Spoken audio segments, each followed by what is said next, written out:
dans un petit village reculé d'Afrique de l'Ouest, quelque part entre les collines rouges et les forêts épaisses où le soleil perce à peine à travers les feuillages, vivait un jeune homme nommé Malik. Il n'était ni le plus fort, ni le plus riche, ni même le plus sage, mais il possédait une chose rare et dangereuse, une soif insatiable de pouvoir et de reconnaissance. Malik avait toujours été fasciné par les légendes anciennes que les anciens du village racontaient le soir, autour du feu. Parmi elles, une revenait souvent, murmurait avec crainte et admiration, l'histoire du stylo du féticheur. Ce stylo, disait-on, n'était pas un simple objet d'encre. Il permettait à celui qui l'utilisait d'écrire des vérités qui devenaient réalité. Écris que tu es roi, et tu te réveilleras sur un trône. Écris que ton ennemi tombe malade, et il se retrouvera au seuil de la mort. Mais, à chaque souhait exaucé, quelque chose en toi s'efface. Une émotion. Un souvenir. Un bout de ton humanité. On disait aussi que le féticheur gardait ce stylo au fond de la forêt sacrée, dans une hutte faite de bois tordu et de plumes noires, protégée par des esprits anciens. Aucun homme n'avait jamais osé s'y aventurer. Aucun, sauf Malik. Un matin, sans prévenir personne, Malik se leva avant l'aube. Il enfila une tunique sombre, attacha une gourde à sa ceinture, et prit la direction de la forêt. L'air était lourd, presque irrespirable. Chaque pas qu'il faisait semblait plus difficile que le précédent. Les oiseaux s'étaient tus, et même le vent semblait éviter cet endroit. Il marcha des heures, peut-être des jours. Le temps n'avait plus de sens. Puis, alors que le crépuscule s'installait, il la vit. La hutte. Petite, bancale, mais étrangement vivante. Les murs semblaient respirer. Et à l'entrée, assis sur un rocher noir comme la nuit, le féticheur l'attendait déjà, comme s'il savait que Malik viendrait. Le féticheur était vieux, très vieux. Sa peau semblait faite de cuir, ses yeux brillaient comme deux braises et sa voix résonnait comme un tambour lointain. « Tu viens pour le stylo, n'est-ce pas ?» Malik hocha la tête. « Tu crois que tu peux changer le monde avec l'encre, alors que tu n'as même pas encore compris le poids des mots. » Mais il ne lui barra pas la route. Au contraire, il lui tendit une boîte sculptée à la main, nouée par un fil rouge. « Prends-le. Mais souviens-toi, tout ce que tu écris se réalisera, et tout ce que tu gagnes, tu le perdras ailleurs. » Malik, sans hésiter, saisit la boîte. Et c'est là que tout a commencé. Le premier mot. De retour au village, Malik s'isola dans sa case.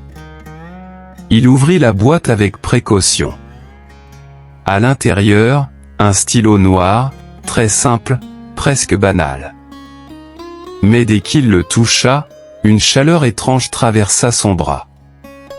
Il sentit son cœur battre plus vite. Il prit une feuille et écrivit.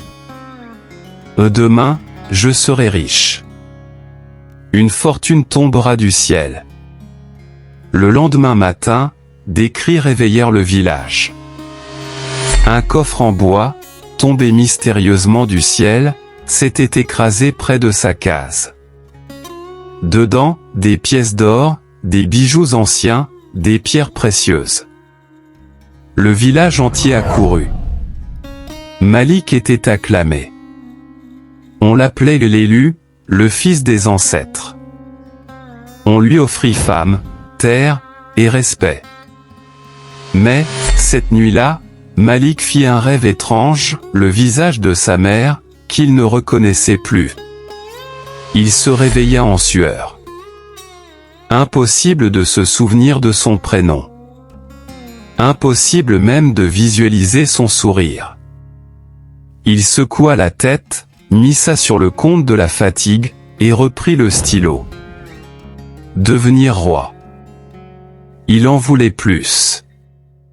Il écrivit ensuite. Je deviens chef du village. Tous se soumettent à moi. Le lendemain, le chef en place fut terrassé par une fièvre soudaine. Les anciens, troublés, dirent que c'était un signe des dieux. Malik fut intronisé chef. Mais cette nuit-là, il oublia la voix de son père. Il savait qu'il avait un père, mais impossible de se rappeler la dernière fois qu'il lui avait parlé. Son rire.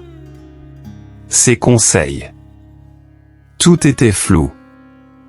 Brouillard. Il comprit. Chaque mot écrit effaçait une part de lui-même.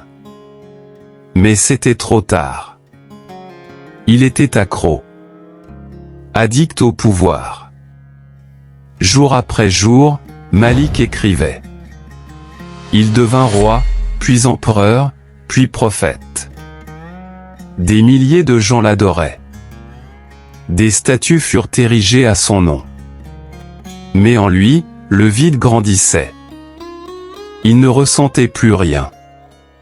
Ni amour. Ni peur. Ni colère. Ni joie. Il oublia les prénoms. Les visages. Puis les mots. Il avait tout, sauf lui-même. Un jour, il se regarda dans un miroir. Il ne se reconnut pas. Et dans un moment de lucidité, une goutte de larme tomba de ses yeux vides. Il prit alors une dernière feuille, et écrivit. Je veux retrouver qui j'étais. Mais le stylo ne répondit plus. Il était vide. Ou peut-être que ce souhait-là, il fallait le faire avant d'écrire le premier. La folie. On raconte que Malik fut retrouvé errant dans la forêt, des années plus tard. Il parlait tout seul, griffonnait avec des bâtons dans la terre, persuadé que ses mots avaient encore un pouvoir. Les enfants du village ont peur de lui. Ils l'appellent le roi sans souvenir. Il vit dans une cabane, nourri par des villageois compatissants. Parfois, on le voit écrire dans le vide, avec son doigt, en murmurant des choses incompréhensibles. Certains disent qu'il voit encore les mondes qu'il a créés. D'autres pensent que le féticheur l'a laissé vivre ainsi comme punition. Écris en commentaire partie 2. Abonne-toi en activant une grosse cloche de notification pour ne rien manquer la prochaine partie.